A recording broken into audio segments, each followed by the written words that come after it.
죽기 직전까지도 함께 있었다고 김세론 역 진짜 가해자 드디어 밝혀졌다. 2월 17일 새벽 서울 아산병원 장례식장에는 비장한 침묵이 맴돌았다.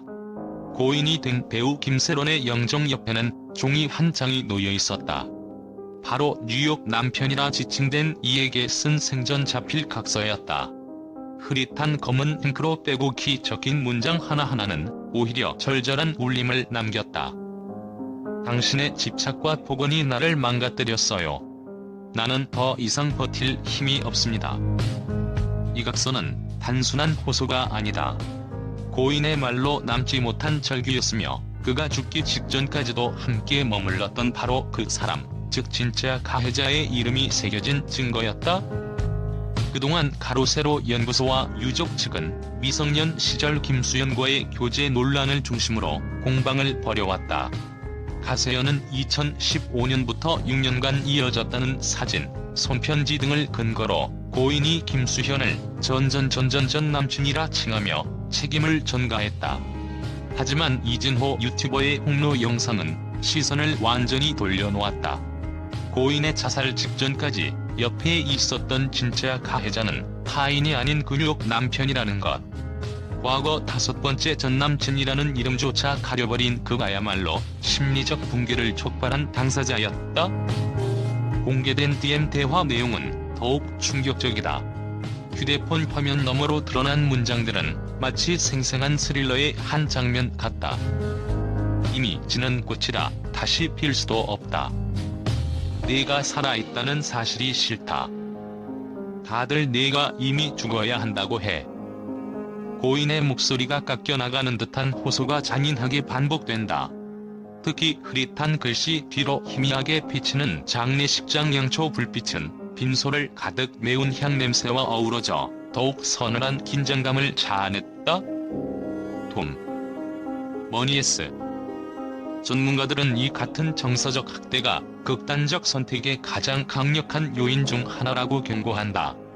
심리학 박사 이승현 씨는 가스라이팅은 가해자의 말과 행동이 반복되며 피해자의 자아를 무너뜨리는 행위라며 스스로를 믿지 못하게 된 피해자는 혼자서는 회복이 불가능할 정도로 고립감을 느낀다고 분석했다. 실제 고인은 스트레스로 여러 차례 자해를 시도했고 무려 20여 차례 응급실에 실려간 기록이 있다. 그가 마지막까지 의지한 사람은 누구였는지 이제는 냉정한 법정이 판단할 차례다. 머니에스. 하지만 진실을 둘러싼 공방은 멈추지 않는다. 유족 측은 김수현 논란은 인정하지만 뉴욕 남편의 시체를 감춘 채 책임을 전가한 것은 2차 가해라며 가세현을 명예훼손으로 고소했다. 반면 가세현 측은 진실을 은폐하려는 시도가 더 큰 가해라며 맞고소를 예고했다. 당사자들 간 법적 다툼은 이미 시작됐다. 120억 원 규모의 손해배상 청구 소송은 물론 온라인 커뮤니티와 SNS에서는 여전히 의견이 분분하다.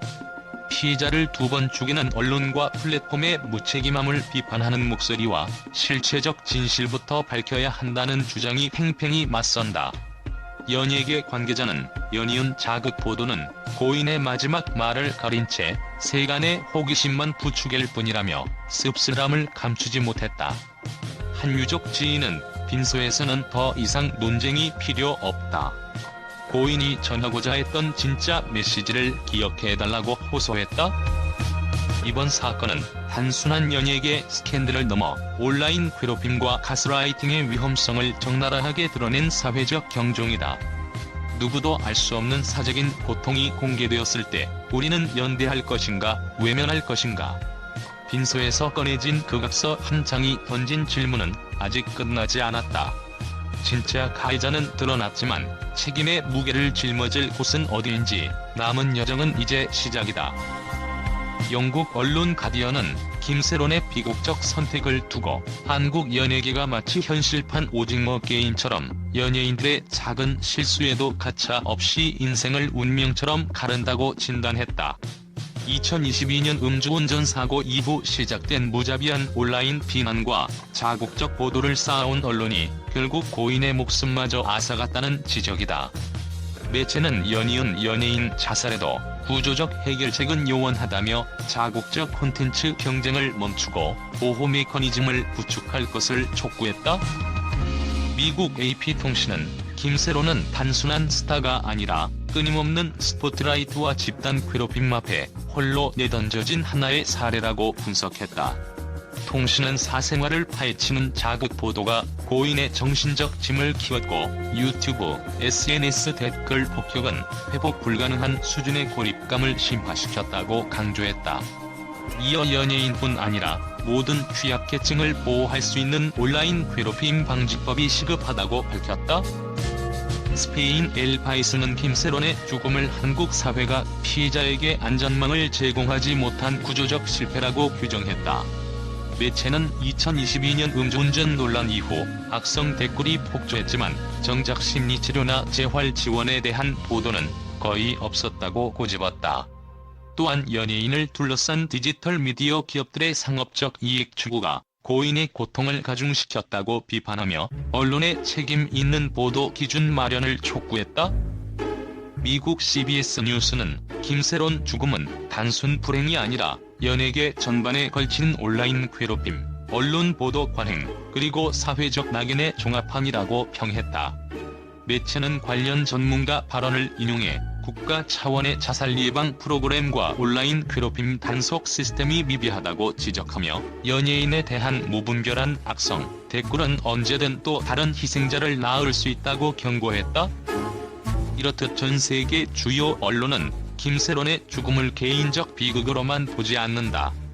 반복되는 자극 보도 경쟁과 온라인 괴롭힘이 고인을 몰아세웠다는 공감대가 형성되는 가운데 문화, 제도적 변화 없이는 또 다른 희생이 불가피하다는 경고가 울려 퍼지고 있다.